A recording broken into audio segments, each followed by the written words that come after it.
Hey everyone, this is Sugandha and you're watching Ready to Get Update and welcome back to my channel. And yes, आज हम discuss करने वाले हैं क्या discuss करने वाले हैं आज हम डिस्कस करने वाले हैं IT recruiter interview question and answers. And yes, ये बहुत सारे सेशंस होने वाले हैं क्योंकि एक सेशन में ना सारे क्वेश्चंस कभी कवर ही नहीं हो सकते हैं। फाइन, यहाँ पर रोल स्पेसिफिक आप कोई भी क्वेश्चंस पूछना चाहते हैं, लाइक आप ये पूछना चाहते हैं मैम मुझे ना वेब डेवलपर के लिए चाहिए, मुझे ना पीएचपी डेवलपर के लिए चाहिए, मुझे सॉफ्टवेयर इंजीनियर के लिए चाहिए, मुझे ऐसे बहुत सारी किसी और भी प्रोफाइल के लिए चाहिए, राइट। तो आप वो क्वेश्चंस मुझसे रिक्वेस्ट कर सकते हैं कमेंट सेक्शन में। लेकिन यहाँ पर कुछ हैं जनरल 10 क्वेश्चन। इसको स्टार्ट करने से पहले एक डिस्क्लेमर और है छोटा सा, वो ये है कि यहाँ पे सिर्फ मैं आईटी से रिलेटेड क्वेश्चंस दे रही हूँ, ठीक है। अगर आप किसी भी फ्रेशर प्रोफाइल के लिए जा रहे हैं, like IT recruiter fresher profile, तो फ्रेशर एचआर के जो क्वेश्चंस हैं वो आपको अलग से मिल जाएंगे। मतलब एचआर फ्रेशर के लिए कौन से क्वेश्चंस पूछे जा सकते हैं वो भी आपसे पूछे जा सकते हैं। मतलब अगर आप किसी आईटी रिक्रूटमेंट की पोजीशन के लिए जा रहे हैं और आप फ्रेशर हैं, तो हो सकता है आपसे जो क्वेश्चंस पूछे जाएं, लेकिन जैसे आपसे कुछ 7-8 क्वेश्चंस पूछे गए तो उसमें से 4-5 क्वेश्चंस हो सकते हैं आपसे पूछे जाएं आईटी रिलेटेड और 3-4 क्वेश्चंस पूछे जाएं आपसे जनरल एचआर रिलेटेड, राइट। सो जनरल एचआर से रिलेटेड क्वेश्चंस आपको पता होने चाहिए और ऐसे ही रिक्रूटमेंट प्रोफाइल से रिलेटेड आपको पता होने चाहिए। तो वो एचआर रिक्रूटर के कौन से क्वेश्चंस होते हैं, वो जनरल रिक्रूटर के क्वेश्चंस आपको पता होने चाहिए। यहाँ पे ये आईटी स्पेसिफिक क्वेश्चंस है। आई होप सो आपको ये क्लियर हो गया होगा। पिन कमेंट में आपको सारे सेशंस मिल जाएंगे, यानी कि HR fresher interview question and answers, जिसके 2 सेशंस हैं, एचआर रिक्रूटर, जर्नलिस्ट, एग्जेक्टिव। जिस भी प्रोफाइल के लिए आप जा रहे हैं उसकी अपनी एक्सपीरियंस फ्रेशर देखकर आप उन क्वेश्चंस को भी एक बार जरूर देखकर जाएं, राइट। तो चलिए स्टार्ट करते हैं और सबसे पहला क्वेश्चन आ जाता है, can you explain your experience with technical recruiting. अब यहाँ पे अगर आपका एक्सपीरियंस है, आपने इंटर्नशिप में करा है, तो उसे भी एक्सपीरियंस आप कह सकते हैं कि मुझे ये पता है। ट्रेनिंग करी है, मतलब ट्रेनी आप रहे हैं, ट्रेनिंग करी है कहीं, वहाँ पे हो सकता है कोई शॉर्ट टर्म कोर्स है जिसमें आपने प्रैक्टिकल ट्रेनिंग ली है, वहाँ पे भी टेक्निकल रिक्रूटिंग हो सकती है। या फिर अगर आप एक एक्सपीरियंस्ड पर्सन हैं तो भी आप ये आंसर दे सकते हैं। अगर आप फ्रेशर हैं तो फ्रेशर के केस में दूसरा आंसर रहेगा। सो आप इसमें कह सकते हैं, I have been an IT recruiter for the past this years specialising in sourcing and hiring software developers, engineers and other technical roles. यहाँ पे रोल्स आप ऑब्वियसली मेंशन कर सकते हैं जो आपके रोल्स रहे हों आपके एक्सपीरियंस में। I have developed effective sourcing strategies and have a track record of successfully filling positions with highly skilled professionals. Now ये मैंने सिर्फ इतना कंसाइज रखा है, छोटा सा। इसको अगर एक्सप्लेन करने को आपसे कहा जाता है तो आप अपनी सोर्सिंग स्ट्रैटेजीज को बताएंगे, आपने कौन सी पोजीशंस फिल करी हैं आप इसे बताएंगे, और कौन से आपने स्किल्ड प्रोफेशनल्स हायर करे हैं आप इसके बारे में बताएंगे, राइट।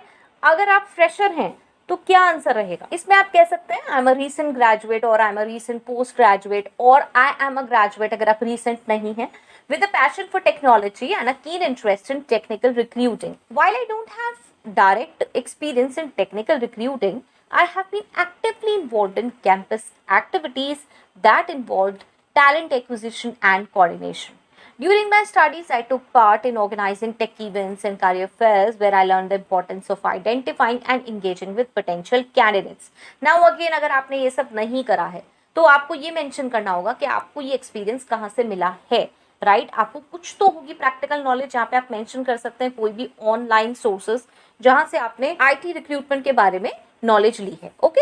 सो वो सोर्सेज आपको प्रॉपरली पता होने चाहिए, वो ऐसे कोई फिक्टिशियस नहीं होने चाहिए। In addition to my academic background, in this, I completed a project where I had to collaborate with a diverse team to achieve a specific technical goal. This experience not only honed my teamwork and communication skills, but also helped me understand the value of finding the right talent for a project. Although I may not have hands-on experience in technical recruiting, I'm a quick learner and have been researching best practices in the industry.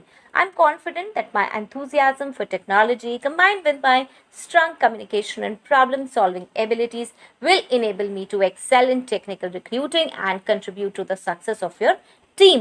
Now you can think कि भाई मैंने ये इतना सारा क्यों इसमें mention किया as a fresher. आप इसे कट शॉर्ट कर सकते हैं, बिल्कुल कर सकते हैं, लेकिन यहाँ पे क्या है, आपको कन्विंस करना है एज अ फ्रेशर कि क्यों आपको हायर किया जाए, क्योंकि वहाँ पे सेम पोजीशन के लिए एक्सपीरियंस कैंडिडेट भी आएंगे। तो ये पता होना कि भाई आप पहली बात तो आईटी के बारे में जानते हो, आप टेक्नोलॉजी से पैशनेट हो, उसके लिए लर्न करना चाहते हो, कुछ जानते भी हो, ये मेंशन करना बहुत इंपॉर्टेंट है एक्सपीरियंस के केस में आपने देख ही लिया कि वहाँ पे जो जो चीज़ से रिलेटेड और फर्दर क्वेश्चंस पूछे जाएंगे वो बता दिए जाएंगे, क्योंकि अगर एक्सपीरियंस है तो वो बहुत सारी चीज़ों में एक्सपीरियंस होगा, तो उसको आप एक समराइज वे में छोटा ही बता सकते हो। जब डिटेल में आपसे स्पेसिफिक पूछा जाए तो आप उसको इलेबोरेट कर सकते हैं, राइट। चलिए नेक्स्ट क्वेश्चन पे चलते हैं। मेरी रिक्वेस्ट है प्लीज पूरा सेशन जरूर देखें आप लोग ना, आधे आधे सेशंस देखकर चले जाते हैं, राइट। सो चलिए next question is what methods do you use to source IT candidates. Now again, चाहे आईटी कैंडिडेट्स हो चाहे नॉन आईटी कैंडिडेट्स हो, कुछ सोर्सिंग मेथड्स होते हैं। उस पर मेरा सेशन बना हुआ है, आईटी रिक्रूटर की प्लेलिस्ट है और एचआर रिक्रूटर की प्लेलिस्ट भी है, वहाँ से आप चेक कर सकते हैं इसे। और कि कौन कौन से सोर्सिंग मेथड्स होते हैं, आपको वो सारे मेथड्स या फिर उसमें से कुछ मेथड्स आप इसमें इलेबोरेट करके बता सकते हैं। समराइज के लिए यहाँ पे आप बोल सकते हैं, I use a variety of methods including online job boards or job portals, professional networking sites like LinkedIn, attending tech conferences, and building relationships with local tech communities. Referrals from existing employees have also been a valuable source. यहाँ पे आप सारे sourcing method apply कर सकते हैं, like job postings are there and social media platforms, LinkedIn, social media and LinkedIn को मैं थोड़ा सा डिफरेंट इसलिए रखती हूँ क्योंकि कहीं ना कहीं LinkedIn एक प्रोफेशनल साइट है, सोशल मीडिया में हम बात कर रहे हैं व्हाट्सएप, फेसबुक, इंस्टा की, ओके। सो वो थोड़ा नॉन प्रोफेशनल भी हो जाता है, लेकिन वहाँ से भी बहुत अच्छी सोर्सिंग हो जाती है। देन अगेन न्यूज़पेपर एडवर्टाइजमेंट एक बहुत अच्छा सोर्स हो जाता है। देन एम्प्लॉय रेफरल बहुत अच्छा हो जाता है, फाइन। सो ये सोर्सेज आप इसमें बता सकते हैं। Next, how do you assess a candidates technical skills. Technical skills को आप कैसे असेस करते हैं। नाउ अगर आपको समराइज वे में इसको बताना है तो आप यहाँ पे बहुत छोटा सा बता सकते हैं। अदरवाइज कैंडिडेट की टेक्निकल स्किल्स को हम कैसे असेस कर सकते हैं, अगर आप जनरली देखें तो यहाँ पे बहुत सारे टेस्ट होते हैं जिसके थ्रू हम कैंडिडेट की टेक्निकल स्किल को असेस करते हैं। खाली यहाँ पे ये नहीं होता कि शॉर्ट में अगर सिर्फ मैंने एक दो क्वेश्चंस पूछे तो टेक्निकल स्किल्स असेस हो गई। आईटी के केस में ऐसा नहीं हो सकता, right. So I use a combination of technical assessments, coding challenges, and behavioral interviews to gauge a candidate's technical proficiency. I also verify their work experience and review their portfolio or GitHub contributions if available. Fine.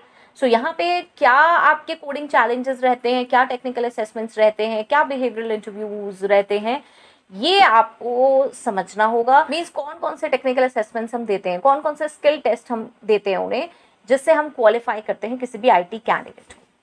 Next, what are the essential qualities you look for in an IT candidate beyond technical skills? Now, this is very important कि खाली आप technical skills पे ही focus कर रहे हो। IT recruitment अगर आप कर भी रहे हो तो आईटी ठीक है, आईटी और टेक्निकल ये चीज़ सबसे ज़्यादा इंपॉर्टेंट है, लेकिन वो पर्सन हमारे कल्चर में कैसे फिट होगा, उसकी कम्युनिकेशन स्किल्स कैसी हैं, राइट, ये सारी चीज़ें भी मैटर करती हैं।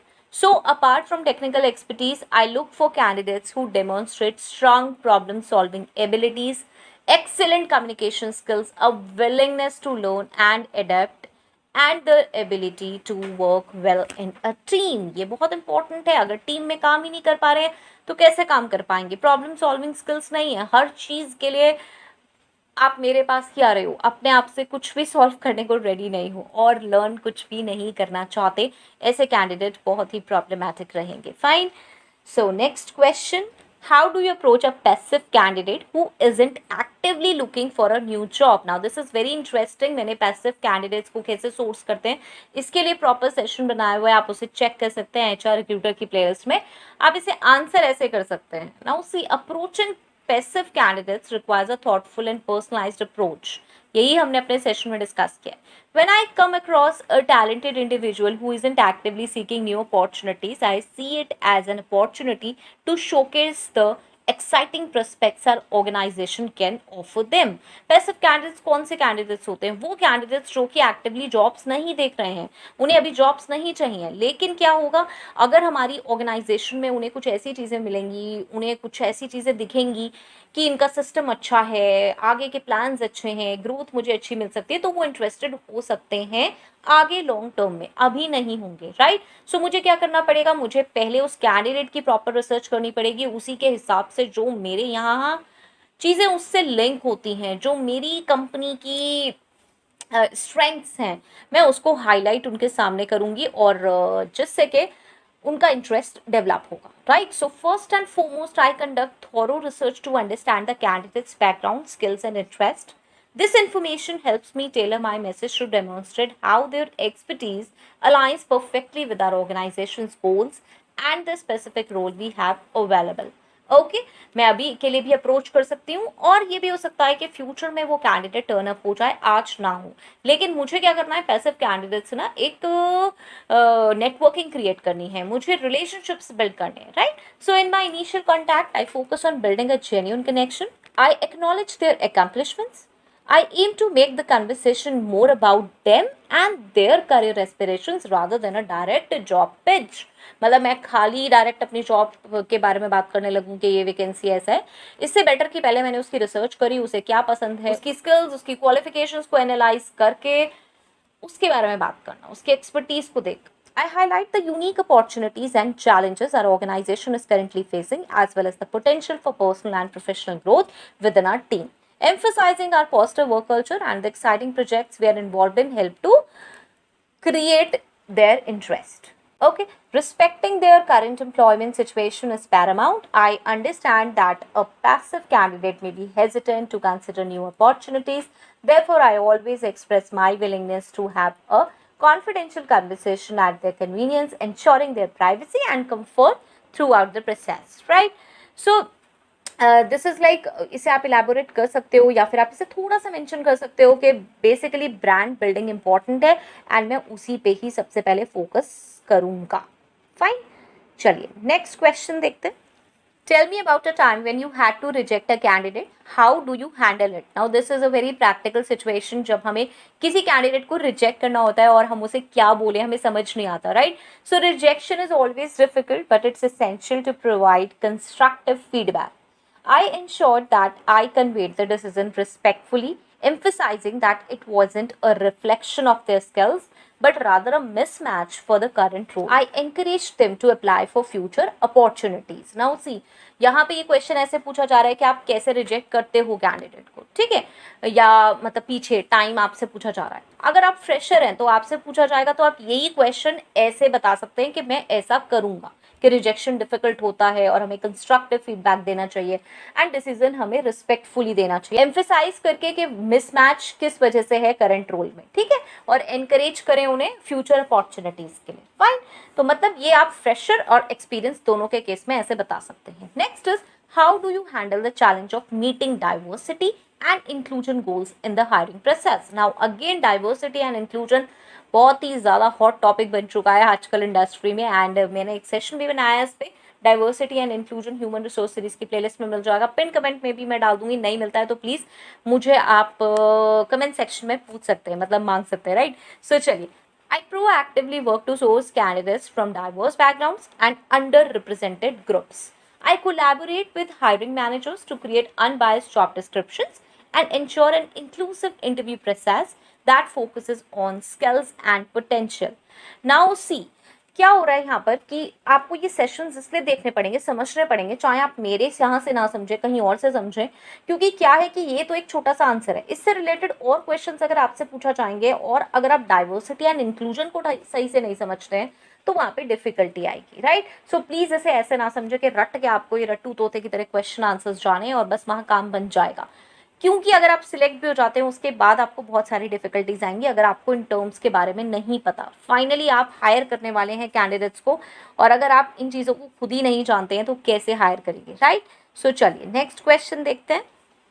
What role does technology play in streamlining the recruitment process? Again, technology बहुत हेल्पफुल है. रिक्रूटमेंट प्रोसेस पे सेशन है, वो आप चेक कर सकते हैं. तो टेक्नोलॉजी कैसे हेल्प कर सकती है? Technology plays a crucial role in streamlining the recruitment process. हमने अक्सर देखा है कि एप्लीकेंट ट्रैकिंग सिस्टम है, उससे फिल्टर होके हमारे पास बहुत अच्छे कैंडिडेट्स आ जाते हैं, मतलब फिल्टर्ड कैंडिडेट्स आ जाते हैं बेसिकली, जिससे हमें सोर्सिंग करना ईजी हो जाता है, स्क्रीनिंग करना ईजी हो जाता है, right. So applicant tracking systems help manage candidate data efficiently, while video interviews or online interviews and online assessments enable remote hiring and faster evaluations, right. इसमें आप और टेक्नोलॉजी को एलैबोरेट कर सकते हैं अगर आप यहाँ पे करना चाहते हैं, और किसी चीज़ के बारे में आप यहाँ पे स्पेशली मेंशन करना चाहते हैं तो भी यहाँ पे आप इसे मेंशन कर सकते हैं. How do you assess a candidate's adaptability to learn new programming languages if the job demands it?